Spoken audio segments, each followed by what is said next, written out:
I am giving tan line clavicle all summer. Welcome or welcome back to my channel. Hey, disclaimer, this wasn't my fault. See, what had happened was, I'll get into that a little bit later. Before we get into today's video, please make sure that you are subscribed and be sure to hit the notification bell. That way you are notified every single time I upload a video. And if you enjoyed the video, I'd greatly appreciate if you gave me a thumbs up because it really does help my channel. Thank you so much.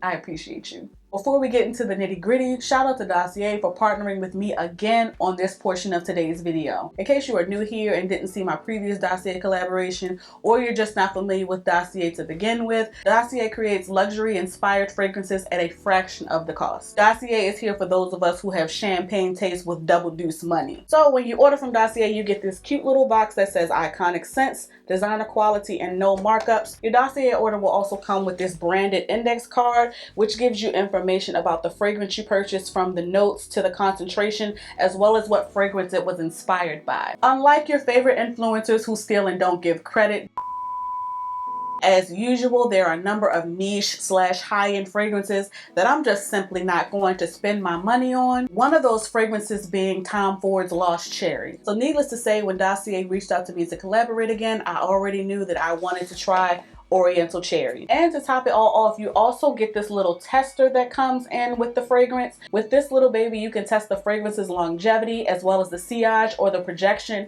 And if it doesn't work well for you, guess what? You can go ahead and return it to Dossier with no questions asked. Like I said earlier, this month I decided to test out the Tom Ford Lost Cherry inspired fragrance, and this is called Oriental Cherry from Dossier. And when I say I have been killing this smells like, if you're familiar, Haribo gummy cherries. I will insert a picture because I probably have the name of that so wrong, but this smells just really, really sweet. The longevity is probably about 3 to 5 hours depending on how much you spray. The sillage or the projection is also pretty decent. After a few hours, it dries down to a really intimate, skin-like, powdery type of scent. And just being honest, I ain't got 350 of my hard-earned American dollars to throw at Tom Ford. So Oriental Cherry it is. Also, if you remember from my previous fragrance video, I mentioned how much I love Lancome's Tint Idole. Is it Tint Idole? That's the damn foundation. I mentioned how much I love Lancome's Idole. Out of my current collection, it's probably my most affordable. It's one of my most complimented fragrances, and it gives me fantastic longevity and projection. That being said, I had to put Dossier to the test and pick up their Lancome Idole inspired fragrance, and this is called Floral Musk. And when I say this smells exactly like Lancome Idole. Now, as usual, I'll be 100% honest and say I haven't gotten around to testing this just yet, but just off of the first impression, this smells exactly like Lancome Idole. And the reason I know is because there was a little snafu in the shipping and it leaked a little bit. Regardless of this little snafu with the shipping, bottom line being, it smells exactly like my Lancome Idole. And needless to say, I'll still be using it up. So those are the two new fragrances I picked up from Dossier this month. If you or someone you know is interested in trying out Dossier, make sure you check the link in the description box. And of course, I'll annotate on the screen and leave in the description box a coupon code for you all to save even more coins. So again, thank you so much to Dossier for partnering with me on this portion of today's video. Now listen, I have mentioned how much I enjoy luxury, but I seldomly pay luxury prices. So be still and know that I'll make sure I leave the most affordable option linked in the description box. Next, while we're discussing unnecessary fragrances that I picked up that I love so much recently, I also picked up this Versace Parfum Dylan Blue, which is an eau de parfum. My stepdad actually picked this up for me as well, and he got it as my going away gift when I was headed to Mexico a few weeks ago. This is what the bottle looks like. This is the 1.7 ounce. I got this because of, gosh, what is her name? This is definitely Jeanne Antoinette's fault. Of course, I'll leave her linked in the cards.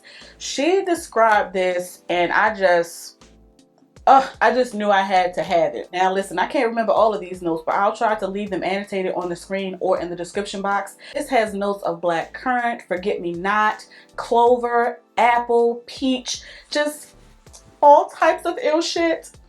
Oh, it's so good. I took this with me to Mexico. I have been killing this. It's so fresh and sweet. This also has notes of patchouli and musk. And if you've seen my previous fragrance videos, you know how much I love musk and sandalwood base notes because it just really helps heighten the maturity of a fragrance. The dry down on a musk or sandalwood based fragrance is just the shiz naive, and it just makes me feel grown and sexy. This, ooh, this is that girl. 10 out of 10, would highly recommend. The next and last fragrance that I have to mention today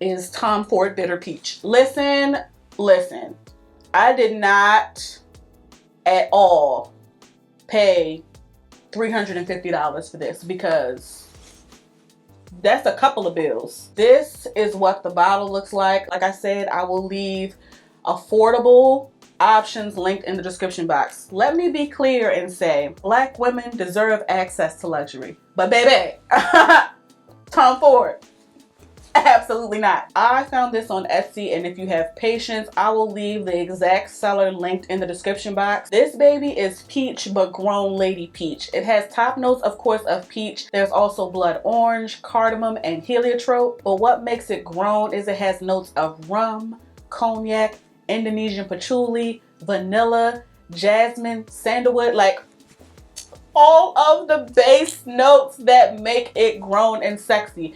Now listen, Tom, this is a beautiful fragrance, but as far as the longevity, we can improve that, you know what I'm saying? As far as the projection, we could also improve that, especially if you're going to be charging people $350. I ain't pay that, but I'm just saying. This, oh, it's just a beautiful fragrance. It definitely has some bitterness to it, and I think the fact that it does have that bit of bitterness, that's what makes it not smell like throw up. Like Aaliyah's Face would say, peach can get a little nauseating, a little headache inducing, but this is the type of peach we need. I have been using this sparingly just because I know the actual real price of it. I didn't pay the actual real price. Yet and still, I'm going to savor this for a long time. It doesn't last as long as I would like, but this price point, it needs to last for an eternity. And it does on my clothes, but on the skin, it kind of lasts maybe 4 to 6 hours. And we can do better, Tom, but still, this is a beautiful fragrance. 9 out of 10 would highly recommend. So that about wraps up today's video. Make sure you drop down in the comments and let me know your thoughts. Have you tried any of these fragrances, or are you going to? And on your way to watching another video of mine, please make sure that you like, share, and subscribe. Thank you so much for watching. Please be safe, and I'll catch you in the next one.